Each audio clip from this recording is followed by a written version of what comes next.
have in front of me a Humax HB-1000S power supply. It's available with low-cost small parcel delivery directly from freetv.ie. So the idea of it is if you lose or damage your power supply for the Humax box, you can simply buy one directly from the freetv.ie website. So the specific elements of this is, the first thing is it comes with a 3-pin plug, so ideal for the Irish UK market.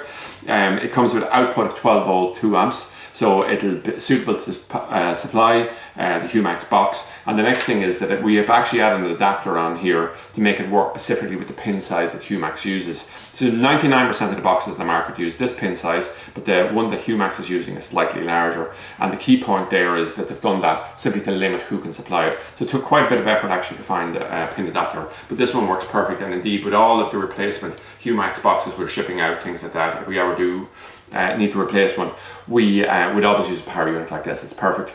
It's part of a much wider range of Humax and other set-top box power units, and remote controls available with low-cost shipping from freetv.ie.